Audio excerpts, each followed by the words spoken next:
Hermanos, tengan ustedes todos muy buenas noches. Vamos a continuar hoy con la serie de experiencias y eventos en los mensajes de los tres ángeles. En los días anteriores hemos estado tratando acerca de la purificación y el escudriñamiento del corazón. Nos hemos centrado en esos temas para dar un poco más de profundidad el día de hoy. Y el tema de hoy habla acerca del escudriñamiento del corazón en el Pentecostés y en el día de expiación. Antes de empezar con este tema, voy a invitarles a hacer una oración de rodillas y ustedes me acompañan. Oremos.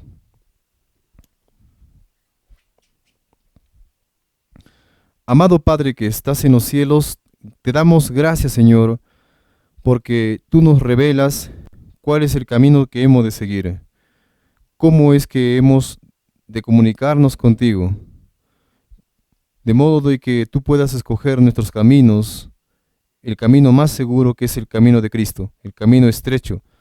Querido Padre, tú que estás atento en todo momento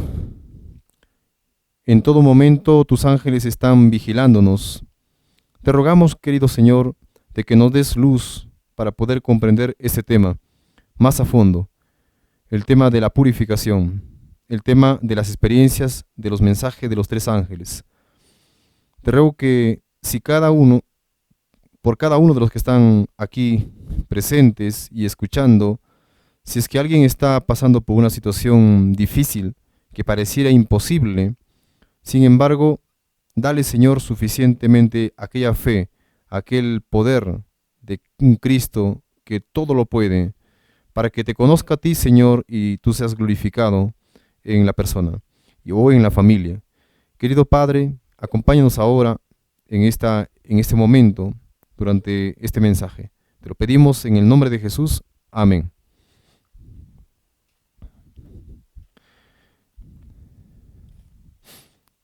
El escudriñamiento del corazón en el Pentecostés y en el día de la expiación nos sugiere que el pueblo de Israel durante las fiestas solemnes, durante el año, estaban en continuo escudriñamiento del corazón, y lo estaban. Y eso es lo que se va a demostrar en este tema. Eso indica de que estaban en continua aflicción. Y pues porque al principio del año, en primavera, había el Pentecostés, y al final del año, en otoño, había la expiación, y tenían que escudriñar sus corazones. Me imagino que estaban afligidos, haciendo ayuno, y a la vez también orando y llorando con ruegos. Pero de ellos se cansaron, de esta experiencia. Y eso lo demuestra el libro de Malaquías. No lo tengo en la diapositiva, pero ustedes pueden buscar en sus Biblias, justo en el último capítulo de Malaquías, en el penúltimo capítulo de Malaquías, capítulo 3, versículo 13. Ahí dice: vuestras palabras contra mí han sido violentas, dice Jehová, le dice a su pueblo. Y dijisteis, ¿qué hemos hablado contra ti? Habéis dicho, versículo 14, por demás es servir a Dios. ¿Qué aprovecha que guardemos su ley y que andemos afligidos en presencia de Jehová de los ejércitos? O lo que está queriendo decir es esto: ¿qué tiene de provecho? ¿Qué tenemos, qué sacamos de provecho que guardemos su ley por medio de la aflicción? Ya que la aflicción nos lleva a guardar sus mandamientos. El versículo 15 dice: decimos pues ahora, bienaventurados son los soberbios y los que hacen impiedad. No solo son prosperados, sino que además tentaron a Dios y escaparon. Noten el contraste entre el versículo 15 y el versículo 14 ahora. En el versículo 14 dice que ellos se preguntaban, ¿qué tiene de provecho que guardemos su ley y que andemos afligidos? Que guardemos su ley y andemos afligidos. Todo lo contrario de guardar su ley es hacer impiedad, cometer impiedad. Y todo lo contrario de afligir su alma es ser soberbio. Así que toda persona que no aflige su alma es considerada en la Biblia como una persona soberbia. Porque cuando uno aflige su alma se humilla delante de Dios. Pero la persona que no se humilla delante de Dios es soberbia. Es decir, confía en sus propios caminos, en su propia voluntad. Entonces ellos se cansaron. Entonces pues el versículo 16 dice además: entonces los que temían a Jehová, esto es, los que guardaban sus mandamientos, hablaron cada uno a su compañero, le pasaron la voz a su compañero, Y Jehová escuchó y oyó, y fue escrito libro de memoria delante de él para los que temen a Jehová y para los que piensan en su nombre. Es decir, para los que piensan en aquel carácter que representa aquel nombre. Y para aquellos que temen a Jehová, para aquellos que desean la santidad de Dios. Y serán para mí especial tesoro, ha dicho Jehová de los ejércitos, en el día en que yo actúe, ese día en que Dios se levante de su trono para juzgar a los habitantes de la tierra. Y los perdonaré como el hombre que perdona a su hijo que le sirve, dice ahí. Y los perdonaré como el hombre que perdona a su hijo que en verdad le sirve.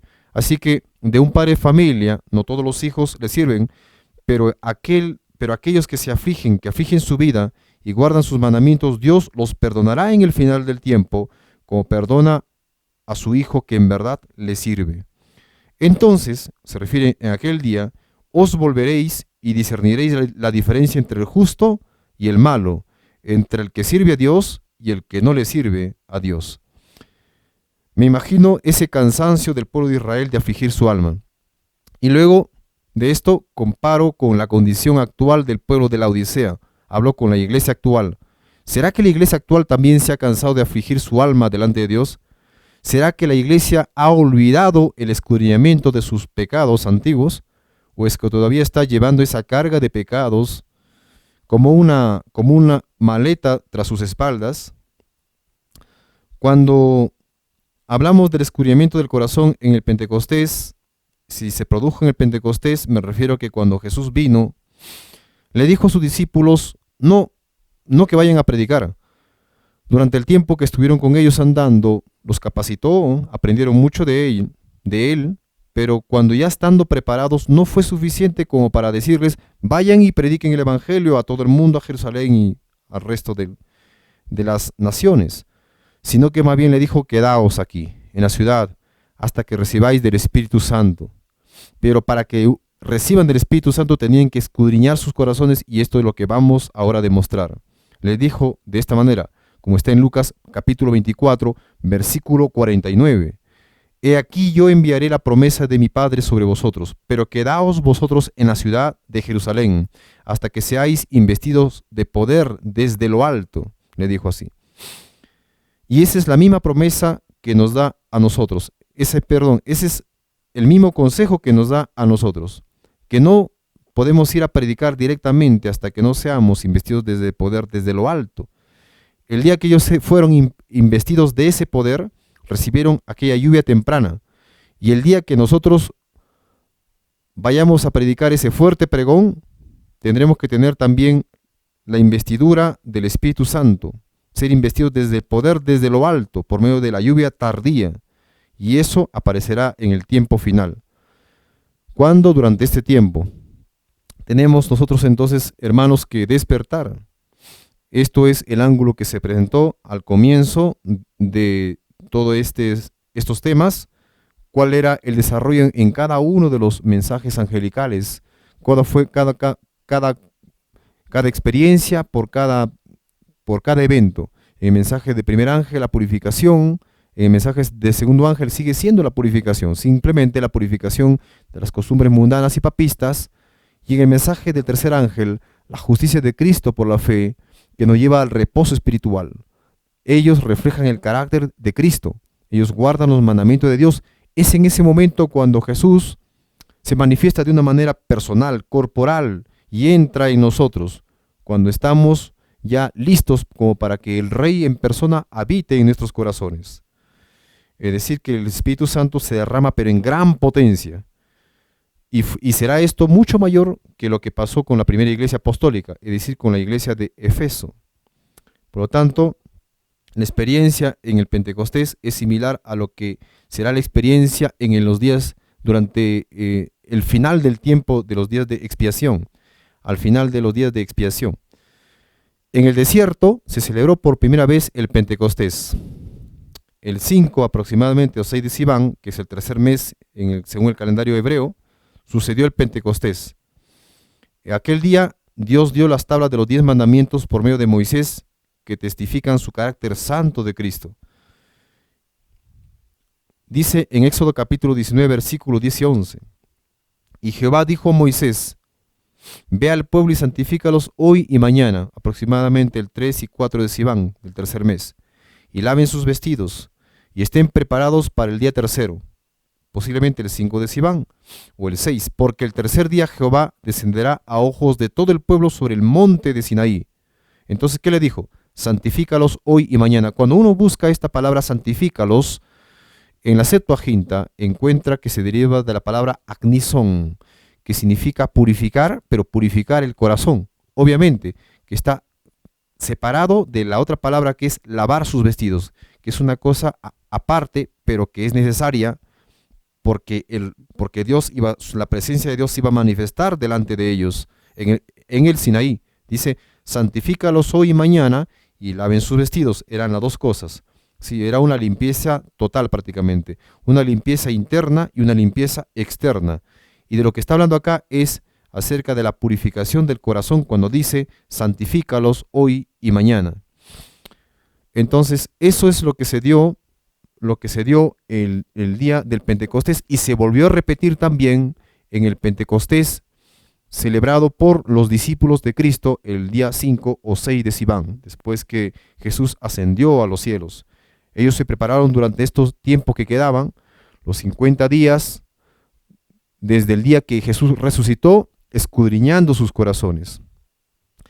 Cuando Dios le dijo a Moisés que se preparasen y que santifiquen sus corazones, que se santifiquen hoy y mañana y que laven sus vestidos. Cuando dice especialmente que se santifiquen, le estaba diciendo que escudriñen sus corazones. Y eso es lo que se lee en Testimonios para la Iglesia, tomo 2, página 326. Ahí dice, Dios llamó a Moisés para que ascendiera al monte 6 días antes de recibirlo en la nube, en la presencia inmediata de Dios.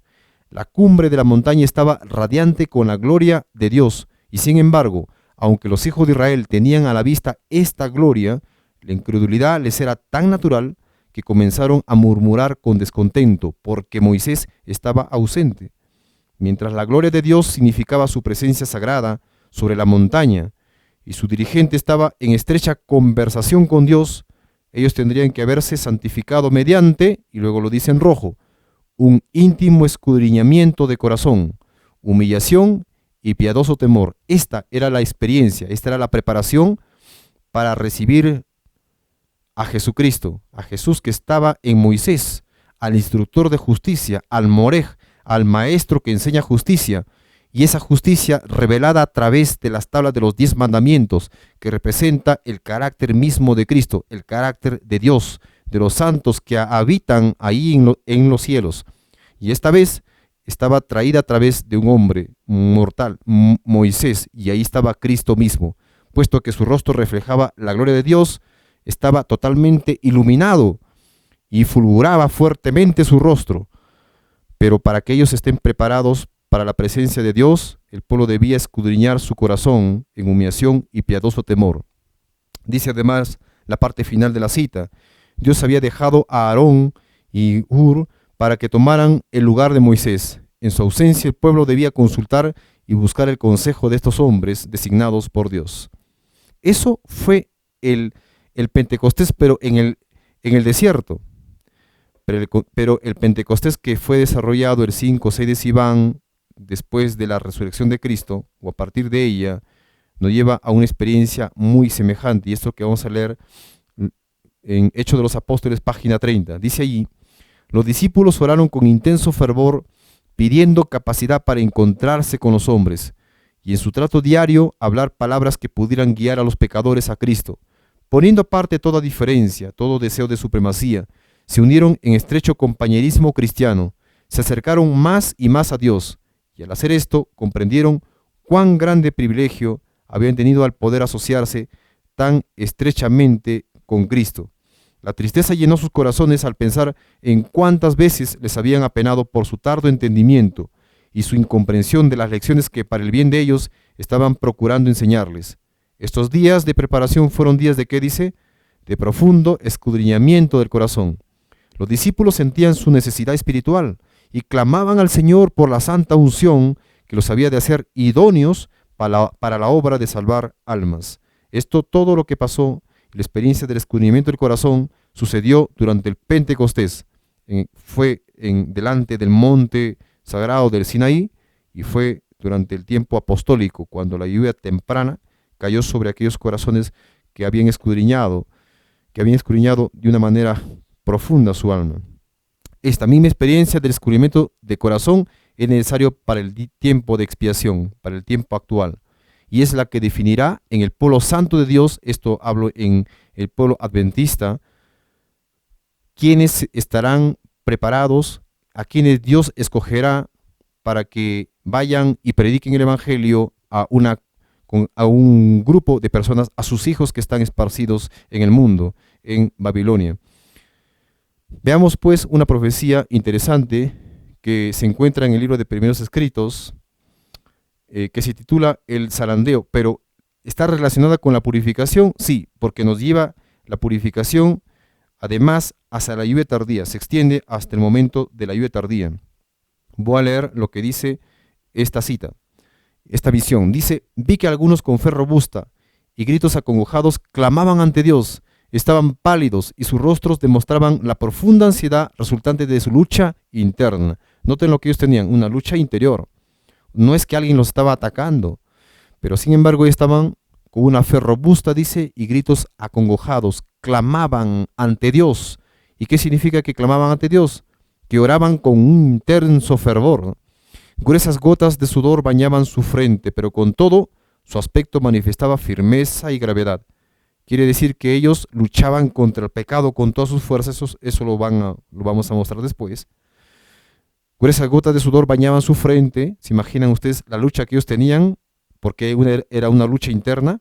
Pero con todo, su aspecto manifestaba firmeza y gravedad. O sea, a pesar de eso, ellos estaban firmes. Ellos estaban decididos a hacer lo que estaban haciendo. De cuando en cuando brillaba en su semblante la señal de la aprobación de Dios respecto a lo que ellos hacían. Y después volvían a quedar en severa, grave y anhelante actitud. Quiere decir que continuaban purificándose. Todos los días lo hacían, cada día, en todo momento del día cuando les era posible hacer. Los ángeles malos los rodeaban a ellos, oprimiéndolos con tinieblas para ocultarles la vista de Jesús y para que sus ojos se fijaran en la oscuridad que los rodeaban, a fin de inducirlos a desconfiar de Dios y murmurar contra Él. Su única salvaguardia consistía en mantener los ojos alzados al cielo, pues los ángeles de Dios estaban encargados del pueblo escogido, y mientras que la ponzoñosa atmósfera de los malos ángeles circundaba y oprimía a las ansiosas almas, los ángeles celestiales batían sin cesar las alas para disipar las densas tinieblas. Y esto podemos dibujarlo de esta manera. Vemos acá al grupo de personas afligiendo su alma, clamando a Dios, con sudor en su rostro, porque tienen esa lucha interna. Los ángeles malos lo que hacen es arrojar tinieblas sobre ellos, para que ellos se fijen más bien en la oscuridad que les rodean, porque esto es lo que el diablo hace, es su forma de cómo desanimar al creyente, para inducirlos a desconfiar y a murmurar contra Dios. Pero los ángeles de Dios batían sus alas para disipar las densas tinieblas, a fin de que ellos miraran ¿a quién? A Cristo Jesús. Porque cuando uno pierde de vista a Cristo, entonces pues termina mirándose a sí mismo, ¿no? Y termina mirando las circunstancias, los problemas, termina mirando el error, el engaño que Satanás pone alrededor de ellos en la forma de tinieblas. Cuando habla acerca de oscuridad, Primeros Escritos en la página 104, habla también acerca del engaño que el enemigo, que el príncipe de este mundo, el príncipe de las tinieblas, lo hace alrededor del mundo por medio de las mentiras. Dice en la página 104, mientras el error progresa rápidamente, debemos procurar estar despiertos en la causa de Dios y darnos cuenta del tiempo en el cual vivimos. Las tinieblas van a cubrir la tierra y la oscuridad los pueblos. Noten lo que dice, las tinieblas van a cubrir la tierra y la oscuridad de los pueblos. Lo están haciendo en estos tiempos ya. Vemos aquí gran oscuridad, ¿cierto? Vemos bastante error, vemos bastante confusión, y las cosas mismas que están aconteciendo en estos tiempos son para nosotros como tinieblas, y que será para las personas que no conocen o que no creyeron en Dios. Y mientras casi todos los que nos rodean están envueltos en densas tinieblas de error y engaño, nos incumbe sacudir a nosotros el estupor, es decir, el sueño, y vivir cerca de Dios, donde podemos recibir rayos de luz y gloria del rostro de Jesús. Es decir, a fin de que nos revele la verdad a través de su carácter. A medida que las tinieblas se intensifican y el error aumenta en el mundo, debemos obtener un conocimiento más cabal de la verdad y estar preparados para sostener nuestra posición mediante ¿qué? Las Escrituras. Debemos estar santificados por la verdad, ser completamente consagrados a Dios y vivir de tal manera la santidad que profesamos, que el Señor pueda derramar cada vez más luz sobre nosotros y podamos ver luz en su luz y ser fortalecidos con su fortaleza. Eso en una forma general ante el mundo, cuando hablamos acerca de las tinieblas espirituales en el mundo. Pero ¿cómo es que Satanás ataca a la persona cuando arroja tinieblas a cada uno de nosotros para que nosotros podamos caer en su trampa, en las trampas de sus mentiras? En la página 105 dice, de Primeros Escritos, cada momento en que no estamos en guardia nos vemos expuestos a ser asediados por el enemigo y corremos gran peligro de ser vencidos por las potestades de las tinieblas. Satanás manda que sus ángeles sean vigilantes y derriben a cuantos puedan, que descubran la indocilidad, dice, y los vicios dominantes de quienes profesan la verdad. ¿Que descubran qué? La indocilidad. Ya saben que es ser una persona indócil. Y el diablo lo que hace es mandar a sus ángeles para que descubran la indocilidad y los vicios dominantes de quienes, de los que profesan la verdad. O sea, que lo tengan solamente por profesión la verdad, pero no por práctica. Les ordena arrojar tinieblas en derredor de ellos para que dejen de velar, para que dejen de cuidarse y sigan una conducta que deshonre la causa que profesan amar y entristezca a la iglesia. Las almas de estas personas extraviadas que no velan se hunden cada vez más en la oscuridad y la luz del cielo se desvanece de ellas. No pueden descubrir sus vicios dominantes, en eso consisten las tinieblas, y Satanás teje su red en derredor de ellas y son prendidas en su lazo. O sea que las tinieblas lo cubren de tal manera que ellos no se den cuenta de que no puedan ver de los vicios que a ellos les dominan y les parece normal. De esa manera son engañados por el pecado. Así que las tinieblas en realidad vienen sobre todas las personas. Pero cuando nos estamos purificando, cuando estamos afligiendo nuestra alma, como están haciéndolo estas personas que vimos en una diapositiva anterior, en esa imagen, entonces también el diablo tiene sus estrategias. Y lo que hace es enviar tinieblas para que nosotros veamos las cosas malas que nos está pasando por purificar nuestros corazones y dejemos de ver a Jesús. Esa es la estrategia que usa el diablo, ¿no? Pero sigamos leyendo lo que dice la visión de Ellen White. Dice después de esto, de cuando en cuando Jesús enviaba un rayo de luz a los que angustiosamente oraban. Ahora lo dice un poco más claro, que ellos estaban orando como angustiosamente, para iluminar su rostro y alentar su corazón. Luego dice algo interesante, vi que algunos no participaban en esta obra de acongojada demanda.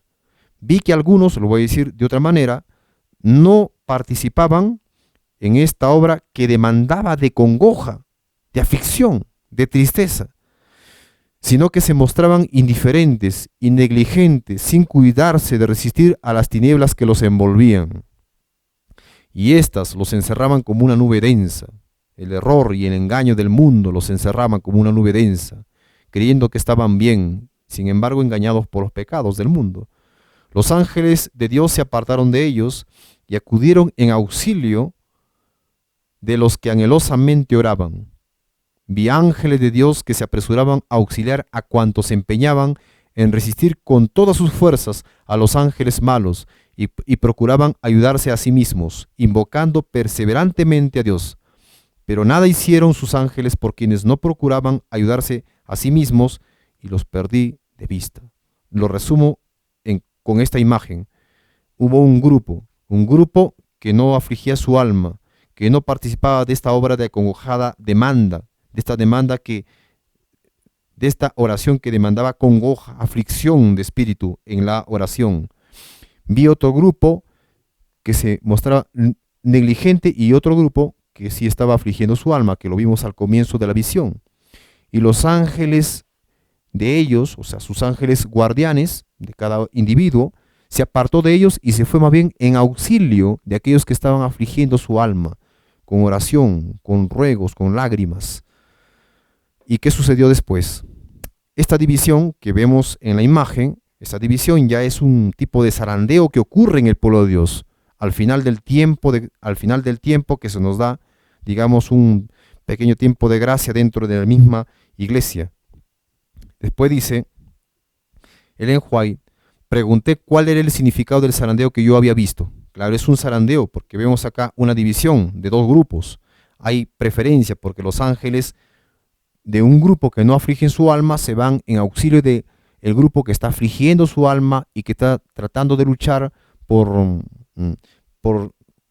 está luchando tratando de eliminar, de quitar las tinieblas que los envuelven. Luego dice, pregunté cuál era el significado del zarandeo que yo había visto y se me mostró que lo motivaría el testimonio directo que exige el consejo que el testigo fiel dio a la iglesia de Laodicea. O sea, es un testimonio directo. Cuando dice testimonio directo quiere decir que el mismo testigo fiel lo dice a cada persona. No es que se levanta delante de la iglesia y dice públicamente, sino que lo dice de una manera directa, personal, persona a persona, le aconseja, le da sus consejos. Y en forma general a todos los miembros que pertenecen a la iglesia de la Odisea. Moverá este consejo el corazón de quien lo reciba, a aquella persona que lo reciba, lo va a mover este consejo a actuar. ¿Qué más dice? Y le inducirá, ¿ven? Lo mueve a actuar y le inducirá a exaltar el estandarte y a difundir la recta verdad. Pero habrá algunos que no soportarán este testimonio directo. Hay algunas personas que están en el error, que se han conformado con el pecado y no van a soportar este testimonio que les zumba los oídos, que le dice sus verdades, que les reprende, sino que se levantarán contra él más bien. Y esto es lo que causará un zarandeo en el pueblo de Dios, una división en el pueblo de Dios. Vi que el testimonio del testigo fiel había sido escuchado tan solo a medias. Eso significa en toda la iglesia. El solemne testimonio del cual depende el destino de la iglesia se tuvo en poca estima cuando no se lo menospreció por completo. Ese testimonio ha de mover a profundo arrepentimiento y todos los que lo reciban sinceramente lo obedecerán y quedarán purificados. ¿Purificados qué? De corazón. Así que el mensaje que es dirigido por el testigo fiel, este testigo fiel les aconseja, le dice la condición en la que se encuentra. Le dice, porque tú dices, yo soy rico y me he enriquecido, y de ninguna cosa tengo necesidad. Él dice, él afirma, y si es que él lo dice es porque es cierto, que es la condición, y más bien nosotros deberíamos decir, amén, sí, así lo es, Señor. Y no sabes que tú eres un desventurado. Y no sabes, dice. Deberíamos también decir nosotros, es verdad, Señor, y no sabemos, no nos damos cuenta que somos, ¿qué? Desventurados, miserables, pobres, ciegos y desnudos. Y ahora viene el consejo. Yo te aconsejo que de mí compres oro refinado en fuego para que seas rico. ¿Y qué significa el oro refinado en fuego?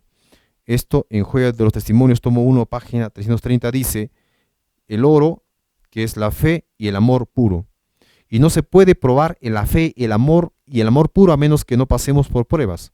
1 Pedro capítulo 1, versículos 6 a 7 lo dice, en lo cual vosotros os alegráis, aunque ahora por un poco de tiempo, si es necesario tengáis que ser afligidos en diversas pruebas, dice, para que sometida a prueba vuestra fe, mucho más preciosa que el oro, así lo ve Dios, nuestra fe, cuando es probada, el cual aunque perecedero se prueba con fuego, se hallada en alabanza, gloria y honra cuando se ha manifestado Jesucristo. Así que lo que nos aconseja el testigo fiel es que pasemos por pruebas, es que confiemos en Él, es que desarrollemos la fe. Y la fe se desarrolla cuando dejamos nuestra voluntad en las manos del Señor Jesucristo, en la voluntad de Dios. Y además que nos da también, nos ofrece otras mercaderías más, como es su ropa blanca y el colirio. La ropa blanca que es o representa el carácter inmaculado purificado en la sangre de su amado Redentor, y el colirio, que es la gracia de Dios, y que les dará un claro discernimiento de las cosas espirituales para descubrir el pecado. ¿Por qué tendríamos que necesitar colirio si podemos ver cuáles son nuestros pecados? Es simplemente porque no vemos, y desde un comienzo el testigo fiel dice, y no sabes, y claro, y no sabemos. Es por eso que necesitamos de un colirio espiritual, para darnos cuenta de que tenemos algún pecado que nosotros no lo sabemos. Y dado que estamos en el día de expiación, entonces este colirio es muy necesario. Continuamos con el pasaje de la visión de el zarandeo que hemos estado leyendo. Dice, dijo el ángel, escuchad. Pronto oí una voz que resonaba dulce y armoniosa como concertada sinfonía. Era incomparablemente más melodiosa que cualquier música que yo hubiese oído hasta entonces, y parecía henchida de misericordia, compasión y gozo santo y enaltecedor. Conmovió todo mi ser. El ángel dijo, mirad. Mi atención se fijó entonces en la hueste que antes había visto y que estaba fuertemente sacudida. Ellos que estaban afligiendo su alma y estaban con esa lucha interna. Vi a los que antes gemían y oraban con aflicción de espíritu, acá lo dice claramente en rojo. Doble número de ángeles custodios los rodeaban y una armadura los cubría de pies a cabeza. Marchaban en perfecto orden como una compañía de soldados. En su semblante expresaban el tremendo conflicto que habían sobrellevado y la congojosa batalla que acababan de reñir, pero los rostros antes arrugados por la angustia, ahora resplandecían iluminados por la gloriosa luz del cielo. Habían logrado la victoria. ¿La victoria sobre qué? Sobre el pecado, la victoria sobre las pruebas. Y esto despertaba en ellos profunda gratitud y un gozo santo y sagrado. Y acá vemos la imagen, cada uno marcha en perfecto orden, están armados de pies a cabeza, con esta vestidura, y cada uno con doble ángeles que les custodian. Dice además, el número de esta hueste había disminuido. Sin embargo, en el zarandeo algunos fueron dejados al lado del camino. Los descuidados e indiferentes, que no se unieron con quienes apreciaban la victoria y la salvación lo bastante para perseverar en anhelarlas, orando angustiosamente por ellas. Hermanos, necesitamos, si nos vemos en una prueba difícil de pasar, necesitamos perseverar orando angustiosamente por ellas, pero perseverar en esta oración es la clave. Y los que no perseveraron orando angustiosamente por ellas no obtuvieron la victoria y quedaron rezagados en las tinieblas. Y sus sitios, dice, fueron ocupados enseguida por otros, que se unían a las filas de quienes habían aceptado la verdad. Pocos son los que aceptan la verdad. Pocos son aquellos que aceptan los consejos y las reprensiones del testigo fiel. Los ángeles malignos todavía se agrupaban en su derredor, pero ningún poder tenían ya sobre ellos, sobre aquellos que aceptan la verdad. Porque aquellas personas que aceptan la verdad, entonces pues están listas como para recibir a Cristo en su corazón.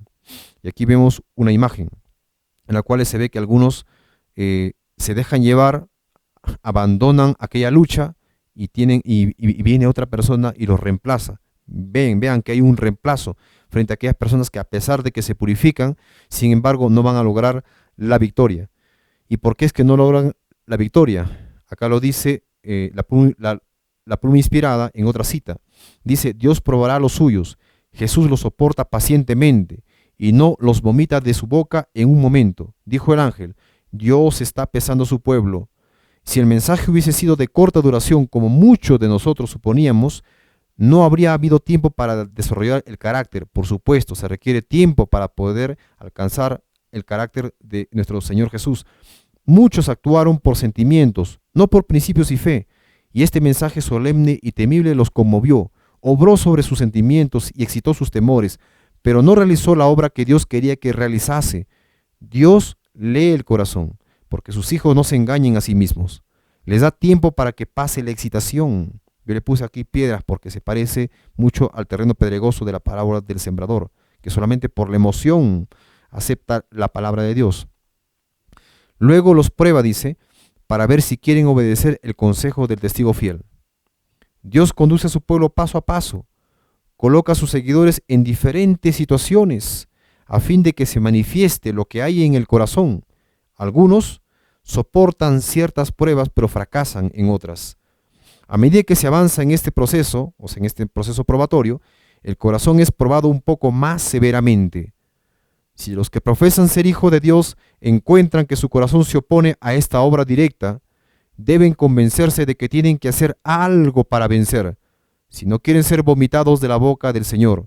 Dijo el ángel: Dios irá probando cada vez más de cerca a cada uno de sus hijos.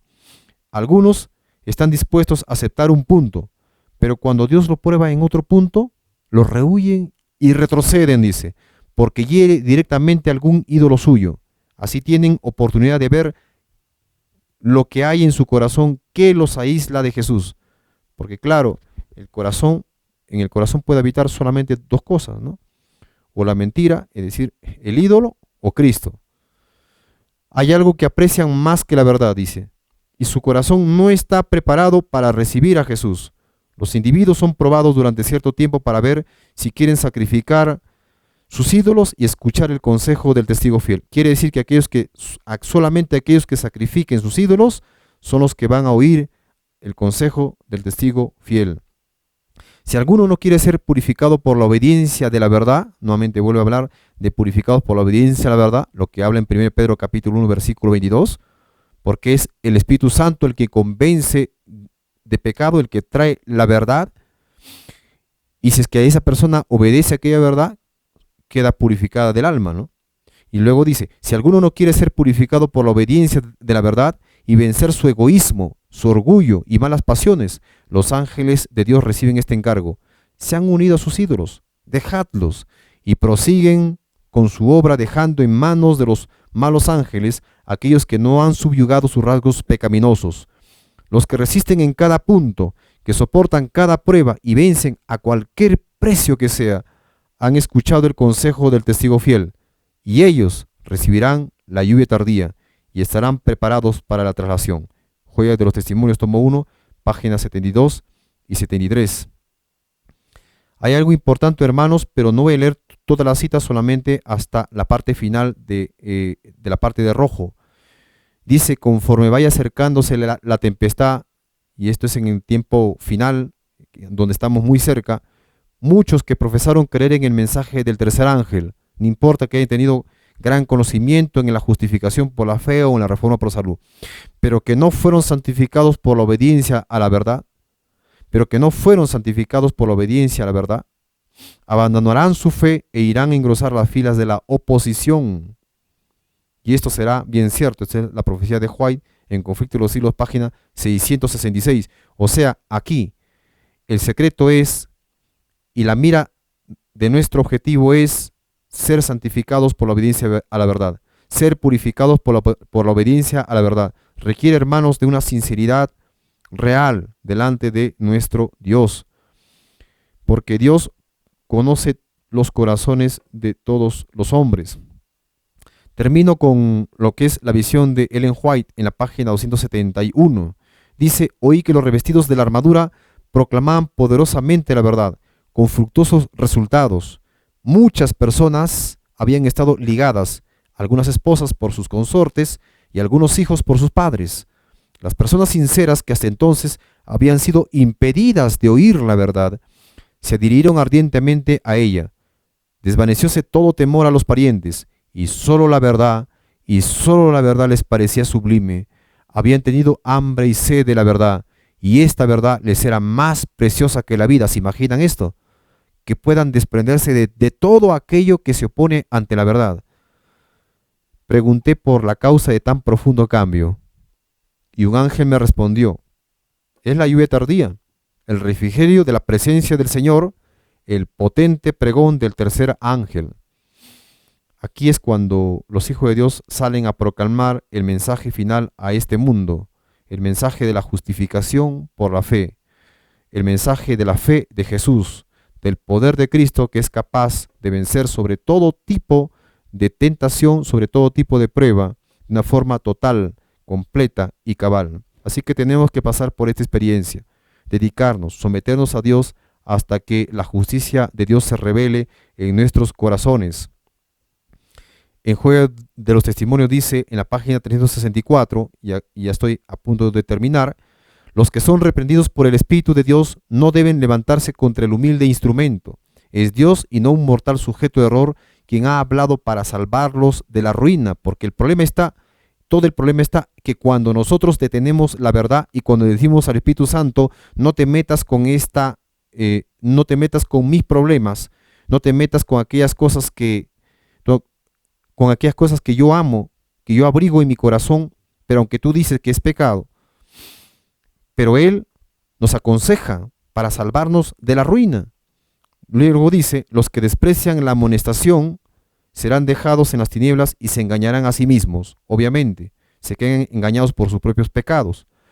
Pero los que la escuchen, la amonestación, y se dediquen celosamente a la obra de apartar sus pecados de sí, a fin de tener las gracias necesarias, estarán abriendo la puerta de su corazón para que el amado Salvador pueda entrar y morar con ellos. Esta clase de personas se encontrará siempre en perfecta armonía con el testimonio del Espíritu de Dios.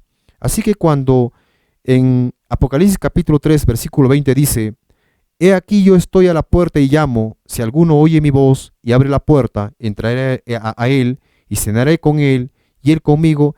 ¿Qué es lo que significa oír la voz? Ya hemos visto qué es lo que significa. Lo dice esto anteriormente en la página, en una cita que Elena G. White lo da. Voy a tener que retrocederlo un poco. Llevo acá la parte final del párrafo. Los que resisten en cada punto, que soportan cada prueba y vencen a cualquier precio que sea, han escuchado el consejo del testigo fiel. O sea, ¿qué es oír el consejo del testigo fiel? Finalmente, soportar cada prueba y vencer cada prueba a cualquier precio que sea. Los que resisten en cada punto, en otras palabras, los que venzan a todo pecado, a toda reprensión que el Señor les reprende y los pone delante de ellos como pecado. Y termino con esta parte, hermanos, en la cita que he estado leyendo. Si alguno oye mi voz y abre la puerta, ¿qué significa que la persona abre la puerta al Salvador? Lo dice la cita anterior, en Juego de los Testimonios, tomo 1, 364. Pero los que escuchen y se dediquen celosamente a la obra de apartar sus pecados de sí, a fin de tener las gracias necesarias, estarán abriendo la puerta, dice, de su corazón para que el amado Salvador pueda entrar y morar con ellos. O sea, hermanos, hace solamente falta de repente algunos pecados, algunas reprensiones que Dios de repente nos está amonestando, pero nosotros no podemos dejarlo, para que Cristo entre por completo en nuestros corazones. Y que seguramente, si es que por alguna razón tú estás escuchando la voz de Dios que te amonesta, que te reprende, pues no dejes de acercarte al Señor y decirle: querido Dios, querido Padre, ¿cuál es el consejo que tú tienes para mí? ¿Cuál es la reprensión que tienes en mi vida? Abre la Biblia con oración, para que Dios te hable a través de la Biblia y oigas, y con única intención de escuchar, de oír sus reprensiones de nuestro Señor Jesús, porque Él quiere librarnos de la ruina que viene, de la ruina de nuestra alma. Que el Señor Jesús nos acompañe esta noche. Voy a orar antes de poder terminar esto y voy a pedirte que también me acompañes en esta oración. Vamos a postrarnos.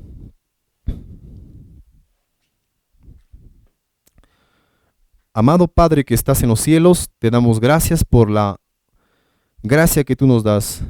Tu eterno poder y tu verdad siempre se manifiestan y se han revelado desde que tú nos vistes por primera vez y aparecimos nosotros aquí en este mundo.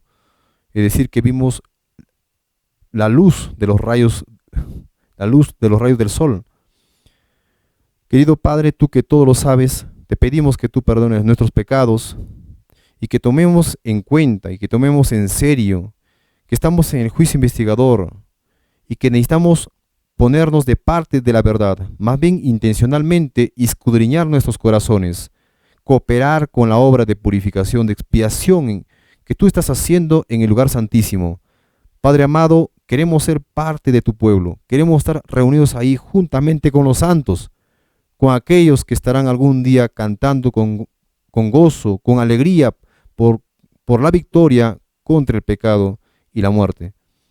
Querido Padre, gracias te damos por este momento en el cual tú nos impartes tus verdades. Quédate con nosotros y fortalécenos, fortalece nuestra fe, fortalécenos en las pruebas, fortalécenos en las tentaciones, en las aflicciones, en cada tribulación. En el nombre de Jesús te lo pedimos. Amén.